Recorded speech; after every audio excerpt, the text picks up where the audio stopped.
नमस्कार साथियों। कैसे हैं आप सभी। उम्मीद करते हैं कि आप स्वस्थ होंगे, सुखी होंगे और प्रसन्न होंगे और इस अष्टावक्र गीता की धारा में अपने मन को, अपनी चिंताओं को, अपने परेशानियों को बहाते हुए, उसमें मिलाते हुए अपने चैतन्य स्वरूप में आने का प्रयास कर रहे होंगे। और हमारे इस संवाद का जो उद्देश्य है वो यही है कि जितनी भी आपके मन की चिंताएं हैं, आपकी जो भी परेशानियां हैं, उसको उसमें उस धारा में, उस ज्ञान की धारा में डालकर उसको एक तरीके से समाप्त कर देने का जो उद्देश्य है कि हमें उस स्थिति में जाना है। अपने मन की जो अवधारणा है, जो हमारे सोचने की प्रक्रिया है, उसमें बदलाव लाके हम अपने जीवन को एक सार्थक, पवित्र और शुद्ध जो है स्वरूप में लेके आते हैं। और इस स्तर पर आने के लिए हमें कुछ सूत्रों की जरूरत होती है, कुछ बातों की जरूरत होती है जो हमारे मनीषी ऋषिगण ने अपने ज्ञान से, अपने बोध से उसको जो है लिखा है। और उससे हम अगर बातें सीख कर उसको अपने जीवन में धारण करते हैं तो उस स्तर को हम भी पा सकते हैं, वो अनुभव हम भी कर सकते हैं। तो आइए देखते हैं, समझने का प्रयास करते हैं। अर्थानर्थो न मे स्थित्या गत्वा वा शयनेन वा तिष्ठन् गच्छन् स्वपन्त स्मादहामासे यथा सुखम। स्थिरता हो, गति हो, शयन हो, बैठना हो, चलना फिरना हो या फिर स्वप्न की अवस्था हो, ये व्यवहारिक कर्म क्रियाएं ना ही मेरे निमित्त शुभ हैं और ना ही अशुभ। ऐसा स्वीकार करके मैं परम सुख में स्थित हूं। अब कहने का तात्पर्य यह है कि जो अहंकार की प्राप्ति है व्यक्ति को जन्म से ही हुई है। व्यक्ति जो अहंकारित है उसको हर किसी बात को लेके वो जो घमंडित होता है कि मेरे पास ये है, मेरे पास ऐसा है, मैं यूं हूं, मैं वो हूं, ये जो अहंकार लेके वो घूमता है, वो जन्म से लेके जैसे ही पैदा होता है वो ये बातें सीखने लगता है। सांसारिक मनुष्य यदि अहंकारी है तो इसमें कोई आश्चर्य की बात नहीं है, क्योंकि संसार का सारा खेल ही अहंकार का है। परंतु यही अहंकार ज्ञान प्राप्ति में बाधक बन जाता है। ये कोई आश्चर्य की बात नहीं है। ये जो पूरा संसार सृष्टि चल रही है ये अहंकार पे ही चल रही है। लेकिन इसमें समस्या क्या है कि आपके ये ज्ञान प्राप्ति में बाधक बन जाती है।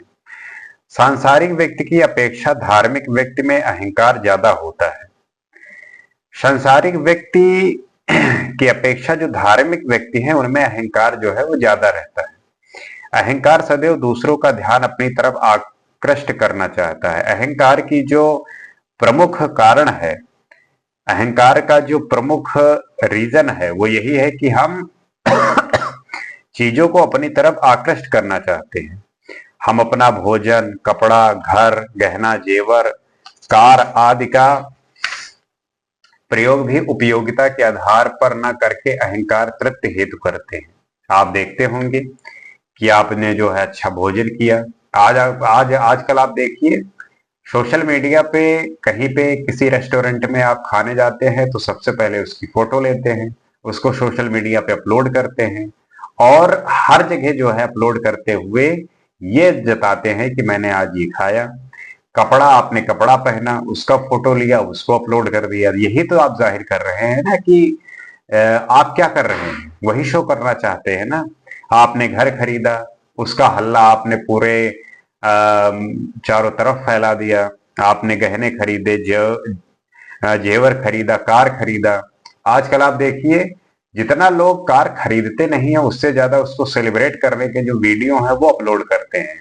और वहां पे उसी प्रकार जो है ये मार्केट काम करती है। आप जब कार खरीदने जाते हैं तो वो अच्छे से सजाते हैं, उसको अच्छे से डेकोरेट करते हैं, फिर आपको जो है म्यूजिक चलता है, फूल सजाए जाते हैं, वहां से वो उसका जो है कपड़ा हटाया जाता है, फिर इस तरीके के बहुत सारी जो है प्रदर्शनी होती है। तो ये सब क्या है, ये सब यही है कि आप जो है उस उपयोगिता के आधार पर अहंकार का प्रदर्शन, हम सब कुछ दिखावे के लिए करते हैं। जो भी हम कर रहे होते हैं सब दिखावे के लिए कर रहे होते हैं। जिससे देखने का नजरिया उत्कृष्ट नहीं होता वही दिखावे में रुचि लेता है।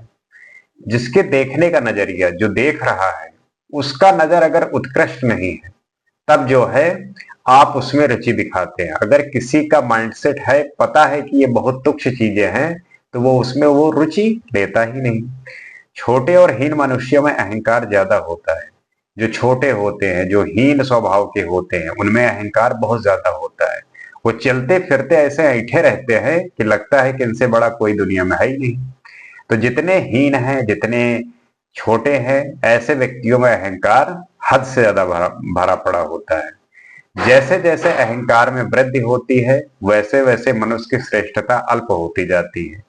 जैसे जैसे आपका अहंकार बढ़ता है कि हम जो है कुछ, हम ही हैं जो हैं, तो जो है वैसे वैसे उस मनुष्य का अ, जो उसका श्रेष्ठता है वो हमेशा घटती चली जाती है।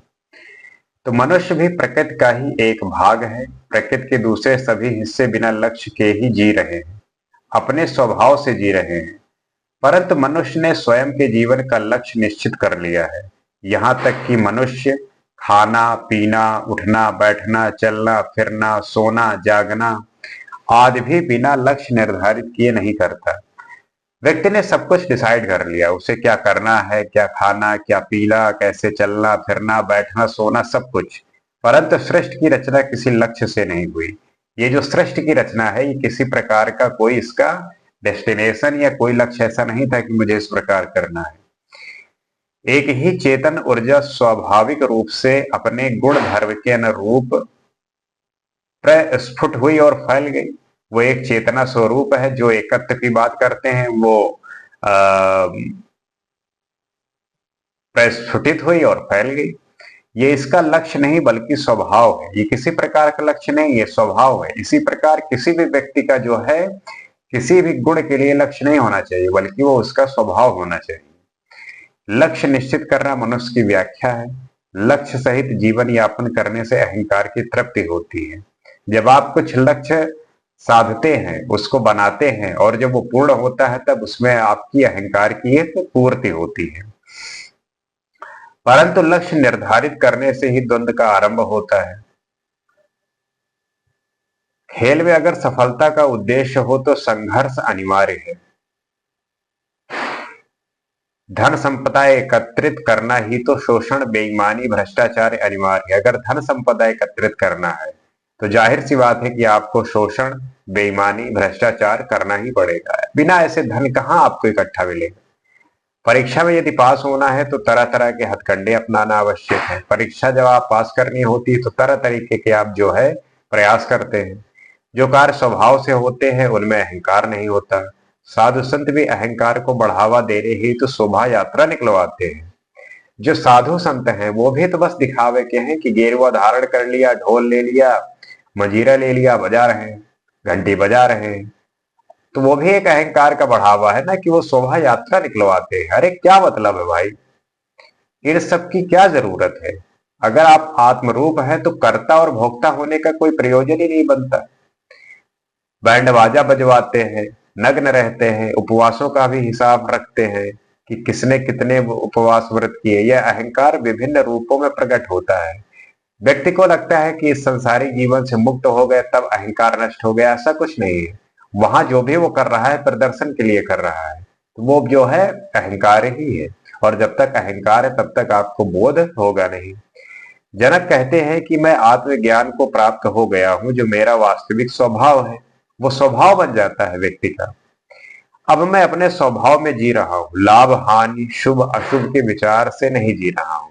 जिसको इस बात का कोई फर्क ही ना पड़े कि लाभ है, हानि है, सुख है, दुख है, ये विचार आता ही नहीं। अब चाहे स्थिरता हो, गति हो, शयन हो, बैठना हो, चलना फिरना हो, या फिर स्वयं की स्थिति हो, ये व्यवहारिक कर्म क्रियाएं ना ही मेरे शुभ हैं और ना ही अशुभ। ये समस्त कार्य स्वाभाविक रूप से हो रहे हैं, ना दिखाने के लिए ना ही लाभ हानि के लिए। ऐसा स्वीकार करके मैं परम सुख से स्थित हूँ। जिसका जो स्वभाव होता है उसको दिखाने की जरूरत नहीं पड़ती। अक्सर आजकल होता है कि पेरेंट के सामने जो है बच्चे जो है वो किताब खोल के बैठ जाते हैं कि मैं पढ़ रहा हूं। तो वो दिखाना, लेकिन जिस बच्चे का स्वभाव है पढ़ना, तो आप वो तो पढ़ता ही रहेगा। उसको आप कभी भी देखें, किसी भी स्थिति में देखें, वो पढ़ रहा होगा, तो वो उसका स्वभाव है। लेकिन जो ये है कि मेरे पेरेंट्स आ जाएंगे, देखेंगे तो क्या कहेंगे, तब पढ़ रहा है, तो फिर तो वो अपने बिल्कुल लक्ष्य से जो है भ्रमित है, उसका अपना कोई स्थिर जो मना स्थिति है वो है नहीं, उसका कोई दृढ़ संकल्प है नहीं। तो ये बातें उसी प्रकार से हमें पहचानती है या जन्माती है, जहां पे हम अपने आप को भूलने का या भूल जाते हैं। स्वपतो नास्ति में हानि सिद्धिर यत्न वतो नावा नाशोल लासो विहाय अस्मा दहमासे यथा सुखम। सोते हुए की अवस्था में मुझे कोई हानि नहीं होने वाली है, और उन ज्ञानेन्द्रियों और कर्मेंद्रियों के कार्य में मेरी किसी भी प्रकार की सिद्धि भी नहीं होने वाली। लाभ तथा हानि दोनों से परे, अर्थात इन दोनों का ही परित्याग करके मैं सुख की परम स्थिति में स्थित हूं।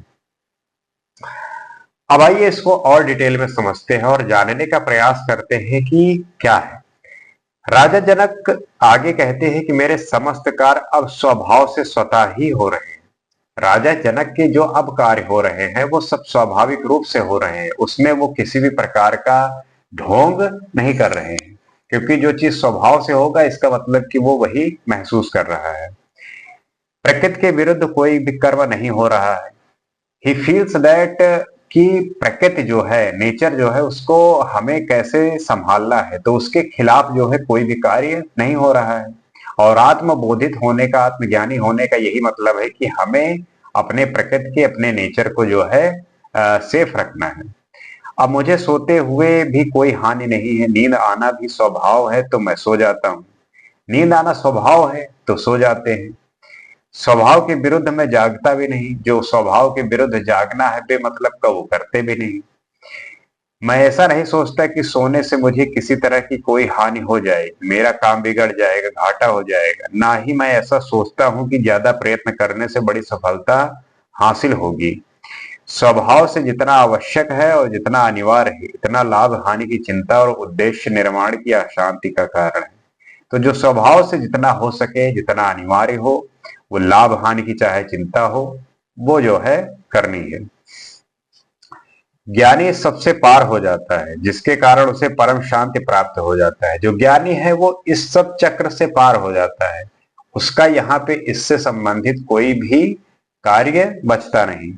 जबकि सांसारिक मनुष्य दुखी और तनावग्रस्त रहता है।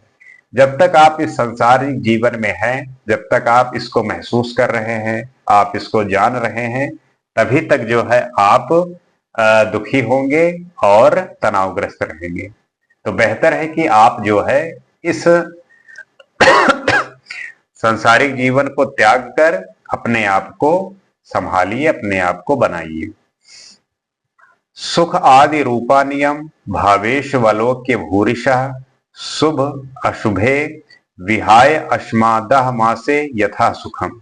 तात्पर्य क्या है कि जन्म जन्मांतरों में मैंने बारंबार देखा है कि सुख दुख में किसी प्रकार का कोई निश्चित नियम लागू नहीं होता। कहने का तात्पर्य यह है कि ये कब आते हैं कब जाते हैं इस बारे में कुछ भी नहीं कहा जा सकता। सुख कब आता है और कब चला जाता है इसका कहना बहुत मुश्किल है, और फिर क्षणिक भी है। अतः शुभ अशुभ दोनों का त्याग करके मैं सुख पूर्वक स्थित हूँ। सुख और दुख तो क्षणिक होते हैं, कभी सुख है कभी दुख है। हर एक पल में आप सुखी हो जाते हैं, दूसरे पल दुखी हो जाते हैं।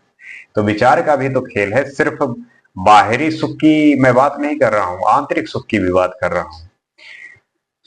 शुभ कर्मों से सुख की प्राप्ति तथा अशुभ कर्मों से दुख की प्राप्ति होती है। ये दुख सुख हमेशा परिवर्तन चक्र की भांति घूम रहे होते हैं। गहराई से देखा जाए तो अपनी कोख में दुख को ही छिपाए हुए हैं।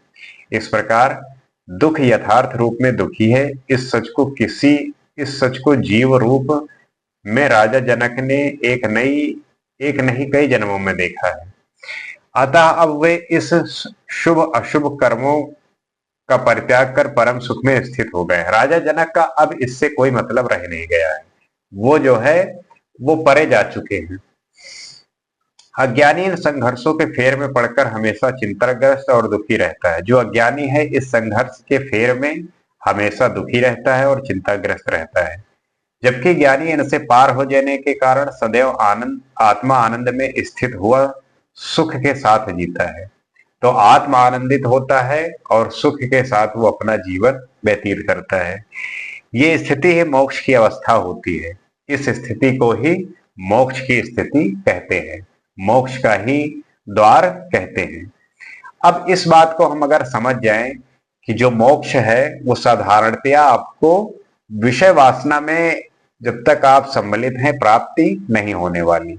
तो आपको इसका त्याग करके, जो हमें पता है कि मोक्ष कैसे प्राप्त होगी, इसके विषय में चिंतन करते हुए हम चीजें समझ सकते हैं और जान सकते हैं कि हमारी कौन सी अवधारणा है, हमें अपने मन की जो बाहरी और आंतरिक प्रक्रिया है उसको कैसे देखना है, समझना है। क्योंकि अगर वो हमारी इस स्थिति को जान गया तब हम ये पाएंगे कि हमारी जो भूल के वश, हमारी जो अज्ञानता के वश, हमारे बेहोशी की वजह से जो ये परिस्थितियां उत्पन्न होती हैं, ये कोई और नहीं, ये हम स्वयं होते हैं।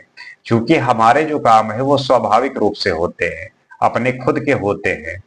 तो ये स्वभाव अगर आपका अभी उस परिणाम के हिसाब से नहीं बना हुआ है, नहीं सेटल हुआ है, तो जाहिर सी बात है कि आपके परिणाम में वो निरंतरता, वो सत्यता, वो जो है ज्ञानपन होने का कोई भी फर्क नहीं पड़ेगा। तो फर्क पैदा करने के लिए आपको अपने जो मूलभूत आवश्यक तत्व हैं उसको परिवर्तन करने की जरूरत है। जब वो बदल जाएंगे तो जो संपूर्ण ढांचा निकल के आएगा वो भी एक परिवर्तित और सुदृढ़ और संपन्न होगा।